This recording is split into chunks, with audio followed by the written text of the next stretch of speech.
seguimos en esta mirada al este, por supuesto, y estoy un poquito estudiando, aunque ustedes no lo crean. ¿Vieron que estaba tranquila? Es que llega Eduardo y bajo los decibeles acá. Me viene la tranquilidad, la paz y la armonía al estudio. Le damos ya la bienvenida a Eduardo dos Santos, por supuesto. Gracias por haber venido, como siempre. Gracias, Ana, ¿todo bien? Viste que me agarraron ahí, si no siento el grito, una vez que estoy leyendo tranquila.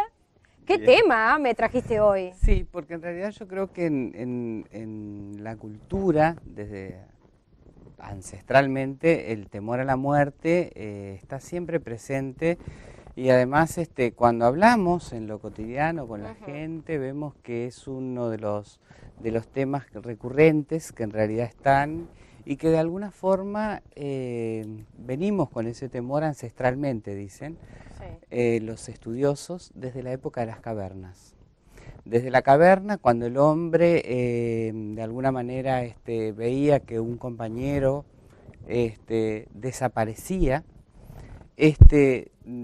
al no poder entender el por qué, le producía ese temor, ese miedo, porque de alguna manera seres que estaban con vitalidad, que estaban vivos, que estaban haciendo cosas, de un momento a otro pasaban por la descomposición cadavérica, y bueno, eso nos dejó impreso ese miedo, ese temor a la muerte, que luego vamos a ver que de alguna manera las culturas han ido disfrazando, maquillando el tema de la muerte, y lo vemos mismo en el tema de los rituales, cómo han ido cambiando esos sistemas de rituales con respecto al hecho de la muerte.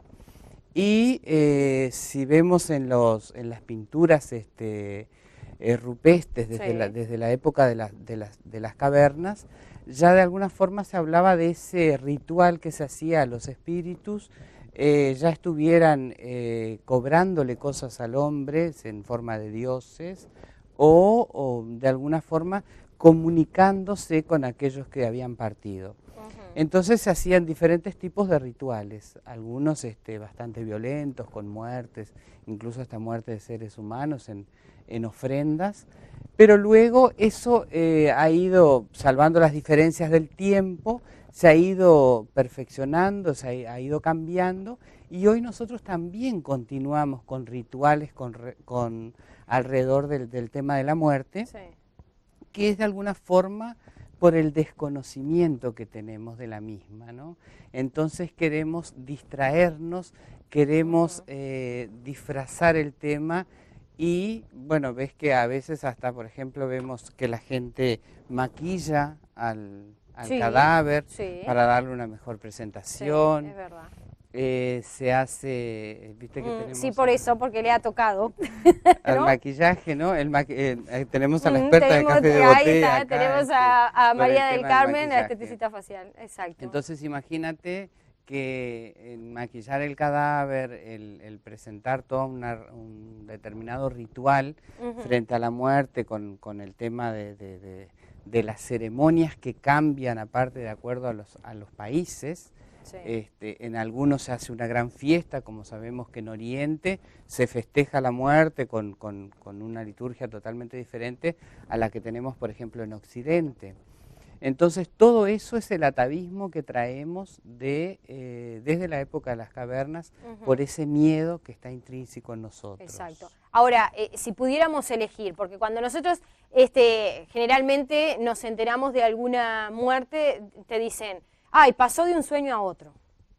Sí. Si se pudiera elegir la forma de morir.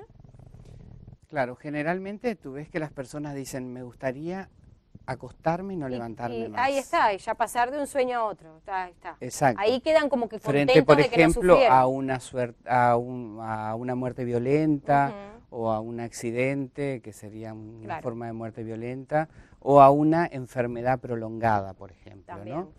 Bueno, consultados los espíritus frente a ese tema, que en realidad Allan Kardec es el codificador de la doctrina, y en ese diálogo con ellos lo que le explican es que en realidad nosotros todos los días al acostarnos morimos, todos los días en nuestro cuerpo se mueren millones de células y se regeneran y vuelven a surgir otras. De alguna forma la muerte también es así. Siendo que los procesos, por ejemplo, si nosotros eligiéramos pasar de un sueño a otro, muchas veces despertaríamos del otro lado y seríamos conducidos a lo que nosotros los espíritas llamamos de ciudades espirituales, hospitales, clínicas, donde estaríamos siendo asistidos por benefactores espirituales. Y de alguna forma también sucedería lo mismo con la pérdida de la vitalidad a través de una enfermedad prolongada, donde el espíritu también es necesaria esa enfermedad porque se va desapegando de las cosas materiales. De alguna forma, cuando tú estás próximo a la muerte a través de una enfermedad, sabes que te vas a morir y te vas preparando psicológicamente.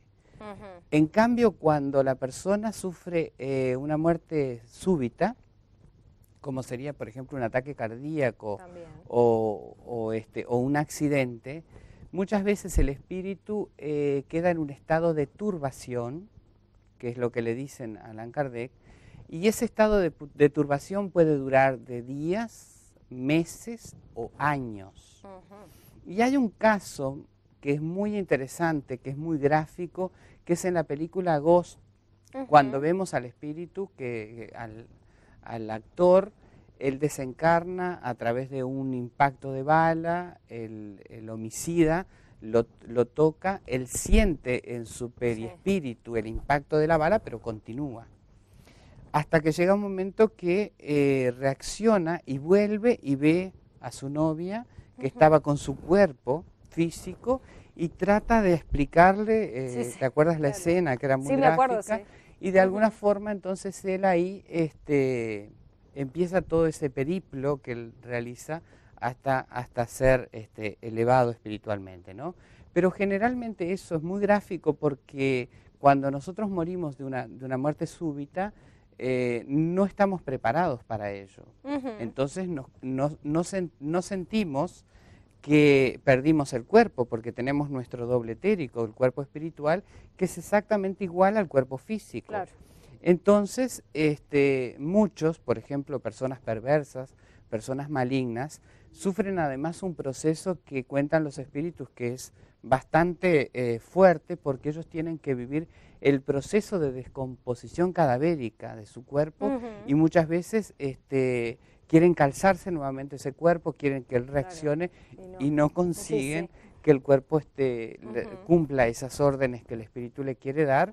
Y bueno, ese apego a lo material, ese apego a las sensaciones, desconociendo su naturaleza divina, los lleva a tener que vivir ese tipo de procesos que sin lugar a dudas van a ser ejemplarizantes para el espíritu también, ¿no? Ahora, ¿qué pasa con esos que ven la supuesta luz, la casi muerte? ¿Es real eso? Sí, porque en ese momento que el espíritu está desprendiéndose de su cuerpo orgánico, se liberan como unos clichés mentales de su memoria, a donde recordaría toda su vida, desde el momento que está presente hasta su reencarnación. Aunque eso no es común para todas las personas. Solamente algunas personas tienen experiencias de casi muerte, y la doctora Elizabeth Kubler-Ross, esa excelente psiquiatra suiza con nacionalidad norteamericana que desencarna hace poco tiempo, ella en un libro que narra sobre la muerte, explica muy bien ese tipo de casos donde algunas personas tienen esas experiencias y se encuentran con sus seres queridos, con su espíritu protector, ven ese túnel de luz que lo describen muy claramente, y muchas veces se les pasa como una película de toda su vida, sería como un film de todas sus experiencias, pero no es así con todo el mundo. No pasa con solamente con algunas personas que en ese momento liberan esos clichés mentales y entonces hacen como una evaluación de su vida, y muchas veces cuando despiertan son personas que tienen una óptica de la vida totalmente diferente. Pueden llegar a cambiar su concepción de ver las cosas e incluso su rumbo, ¿no? Exacto. Tú hablabas al inicio del programa el temor a la muerte y los rituales que se realizan.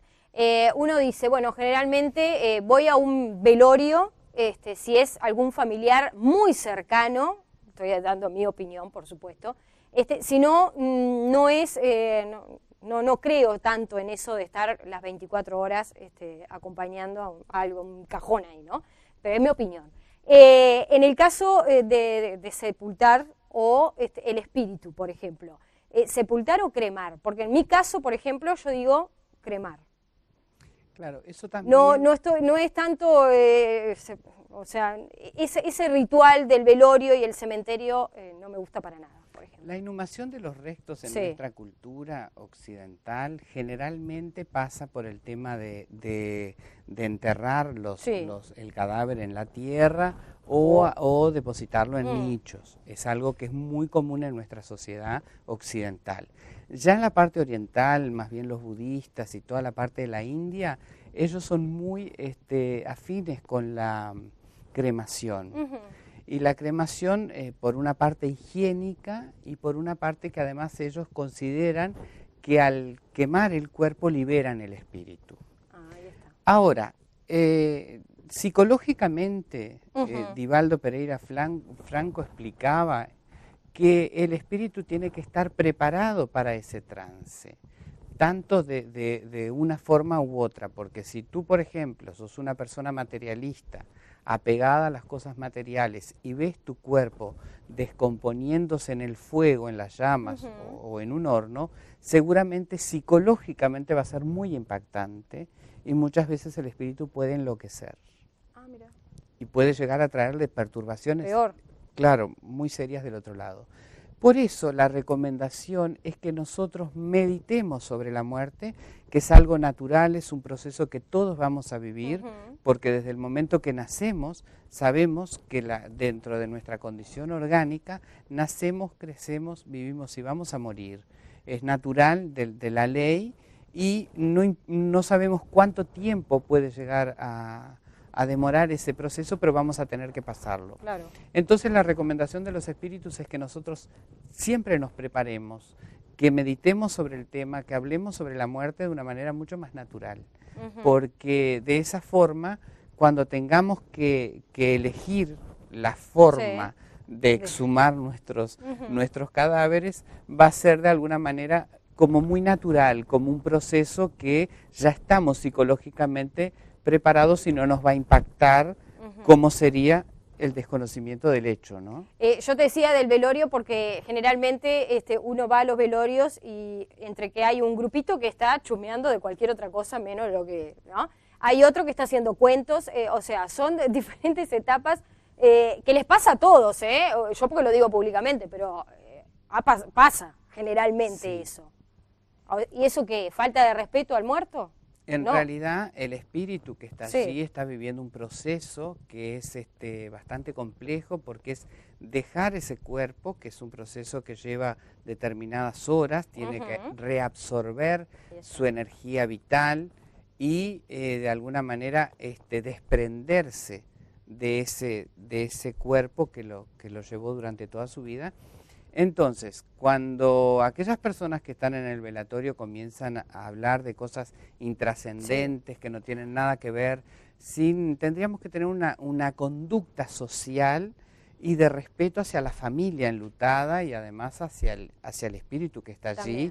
Cuando conocemos que la muerte no existe, el espíritu está allí presente en el velatorio y está de alguna manera escuchando todo lo que nosotros estamos dialogando y hablando. Si hacemos apreciaciones indebidas sobre su persona, lo que vamos a tratar de hacer es perturbar al ser. En vez de ayudarlo, contando generalmente esos siempre chistes dicen que bueno que era, ¿no? Claro, o no es tanto. la frase. No siempre. ¿No? Hay gente que por ahí se alegra de la desencarnación de otro y hace comentarios inadecuados de cómo llevó su vida, porque juzgamos a veces la actitud, si fue apegado, si no fue apegado, si era avaro, si no era avaro, si era un buen ciudadano o no. Y eso el espíritu lo está sintiendo. Y ya de por sí que está viviendo ese proceso, que es bastante difícil, nosotros tendríamos que tener una actitud de alguna manera de caridad, de respeto, de amor hacia el prójimo y además hacia la familia, el respeto por los que están sintiendo la nostalgia de la separación con el ser, ¿no? Como mensaje final, entonces, Eduardo, ¿qué sería? El saber que la muerte no existe, que es esa gran propuesta que nos trae la doctrina espírita, además pudiendo de alguna manera corroborar la comunicabilidad con ese mundo espiritual, porque estas informaciones son dadas en realidad por todos los espíritus que se comunican a través de los diferentes médiums y nos hacen ver de la importancia que tiene realmente la vida, el poder vivir la vida como ese gran ciclo donde venimos a aprender a desarrollarnos psicológicamente, moralmente, espiritualmente, y aprovechando ese tiempo y además sabiendo que todos vamos a tener que pasar por ese proceso. Entonces, sabiendo que la muerte no es ni más ni menos que un tránsito hacia ese más allá y que los seres que partieron, aquellos que nos antecedieron, nuestros seres queridos, de la manera que los podemos recordar y honrarlos es haciendo el bien, es tratando de continuar de alguna manera aquellos deseos, aquellas obras que muchas veces tenían acá y tratando de prepararnos para cuando nos volvamos a abrazar y reencontrarnos en esa patria espiritual. Un lujo. Porque Jesús, de alguna manera, a través de la reencarnación, ya nos deja, de la resurrección, nos deja esa gran mensaje de que la muerte no existe y que un día vamos a estar todos ahí, ¿no? Exacto. Si queremos saber un poquito más de todo esto, ¿cómo podemos hacer? Nuestra Casa por la Fraternidad, que es con las reuniones públicas los martes a las 20 horas y los miércoles a las 19 horas en José Valle Ordóñez, Casi Hernandarias, y además a través de la página web www.espiritismouruguay.com.